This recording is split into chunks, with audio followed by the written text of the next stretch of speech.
ibu dan saudara-saudari terkasih. Salam sejahtera, salam damai beserta Yesus Kristus. Marilah kita membaca, mendengarkan, dan merenungkan sejenak firman Allah. Bacaan pertama. Sesungguhnya aku akan memberkati engkau berlimpah-limpah dan akan membuat engkau sangat banyak. Sebab Allah bukan tidak adil, sehingga Ia lupa akan pekerjaanmu dan kasih-Mu yang kamu tunjukkan terhadap namanya oleh pelayanan kamu kepada orang-orang kudus, yang masih kamu lakukan sampai sekarang.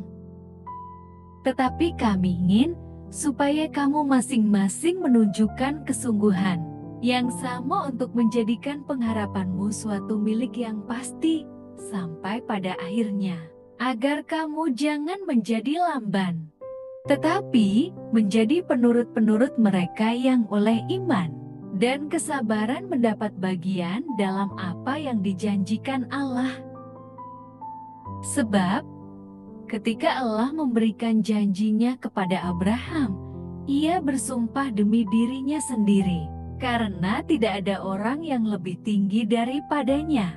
Katanya, "Sesungguhnya aku akan memberkati engkau berlimpah-limpah dan akan membuat engkau sangat banyak."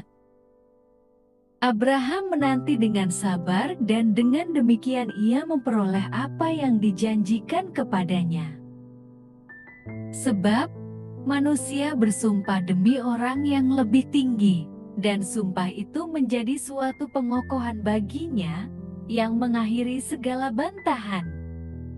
Karena itu, untuk lebih meyakinkan mereka yang berhak menerima janji itu akan kepastian putusannya, Allah telah mengikat dirinya dengan sumpah, supaya oleh dua kenyataan yang tidak berubah-ubah tentang mana Allah tidak mungkin berdusta, kita yang mencari perlindungan beroleh dorongan yang kuat untuk menjangkau pengharapan yang terletak di depan kita. Pengharapan itu adalah sauh yang kuat dan aman bagi jiwa kita, yang telah dilabuhkan sampai ke belakang tabir, di mana Yesus telah masuk sebagai perintis bagi kita, ketika Ia, menurut peraturan Melkisedek, menjadi imam besar sampai selama-lamanya. Demikianlah sabda Tuhan. Mazmur tanggapan. Tuhan selamanya ingat akan perjanjiannya. Aku mau bersyukur kepada Tuhan dengan segenap hati, dalam lingkungan orang-orang benar dan dalam jemaah. Besar perbuatan-perbuatan Tuhan, layak diselidiki oleh semua orang yang menyukainya. Perbuatan-perbuatannya yang ajaib dijadikannya peringatan. Tuhan itu pengasih dan penyayang. Diberikannya rezeki kepada orang-orang yang takut akan Dia. Ia ingat untuk selama-lamanya akan perjanjiannya. Ia memberi kebebasan kepada umat-Nya. Diperintahkannya supaya perjanjiannya itu untuk selama-lamanya. Namanya kudus dan dahsyat. Ia akan disanjung sepanjang masa.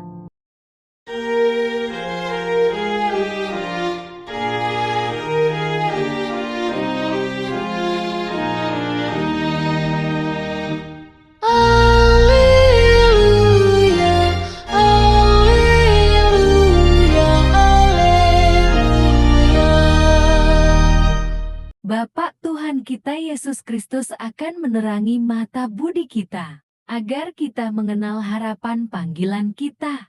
Haleluya, haleluya, haleluya. Tuhan bersamamu dan bersama rohmu. Inilah Injil suci menurut Markus. Pada suatu kali, pada hari Sabat, Yesus berjalan di ladang gandum, dan sementara berjalan murid-muridnya memetik bulir gandum. Maka kata orang-orang Farisi kepadanya, "Lihat, Mengapa mereka berbuat sesuatu yang tidak diperbolehkan pada hari Sabat? Jawabnya kepada mereka, "Belum pernahkah kamu baca apa yang dilakukan Daud ketika ia dan mereka yang mengikutinya kekurangan dan kelaparan? Bagaimana ia masuk ke dalam rumah Allah waktu Abiatar menjabat sebagai imam besar lalu makan roti sajian itu yang tidak boleh dimakan kecuali oleh imam-imam, dan memberinya juga kepada pengikut-pengikutnya." Lalu kata Yesus kepada mereka, "Hari Sabat diadakan untuk manusia dan bukan manusia untuk hari Sabat. Jadi Anak Manusia adalah juga Tuhan atas hari Sabat." Demikianlah sabda Tuhan. Terpujilah Kristus. Renungan Injil. Bapak, Ibu, dan saudara-saudari terkasih, untuk apa seseorang mempraktikkan ajaran agama? Jawabannya adalah untuk mewujudkan kehendak Allah dalam hidupnya. Hal itu bukan untuk meninggikan diri ataupun merendahkan orang lain. Sebab tujuan utamanya adalah untuk menyatakan kebaikan bersama dalam kasih karunia-Nya. Bagi kaum Farisi, mereka hanya mengutamakan berbagai aturan dalam hukum Taurat. Bapak, Ibu, dan saudara-saudari terkasih, bagi orang Yahudi, tidak ada hari yang lebih penting daripada hari Sabat. Sabat menjadi hari istimewa dan mendapat perhatian yang khusus, karena merupakan salah satu dari 10 perintah Allah. Dalam hukum tersebut dijabarkan berbagai aturan secara detail. Misalnya, tidak boleh melakukan gerak tubuh atau kegiatan tertentu, menentukan berapa langkah bagi seseorang boleh berjalan, mengatur tindakan apa saja yang boleh maupun tidak dilakukan oleh seseorang pada hari Sabat, dan lain sebagainya. Dengan pemahaman tersebut tidak heran jika orang Farisi menegur Yesus, karena murid-muridnya berjalan di ladang dan memetik bulir gandum pada hari Sabat. Sebab hal itu merupakan sesuatu yang tabu untuk dilakukan pada hari itu. Bapak, Ibu, dan saudara-saudari terkasih, pada hari Sabat, orang Yahudi beristirahat dan berhenti bekerja. Yesus menjawab teguran mereka dengan mengutip kisah Daud yang mengambil roti sajian dan diberikannya kepada rakyat saat terjadi kelaparan. Kutipan Yesus memperlihatkan satu kebenaran bahwa perayaan hari Sabat dilakukan untuk kepentingan manusia, agar mereka tidak diperbudak oleh pekerjaannya. Manusia mengenang pemeliharaan Allah dalam kehidupan mereka yang telah menjadikan segala sesuatu baik menurut kehendak-Nya. Dengan demikian, hari Sabat hanyalah suatu wadah atau alat semata. Bapak, Ibu, dan saudara-saudari terkasih, pada dasarnya semua hari adalah ciptaan Tuhan. Sama baik dan kudusnya jika kita menggunakan setiap hari untuk memuliakan Allah dan mewujudkan kebaikan-Nya bagi sesama.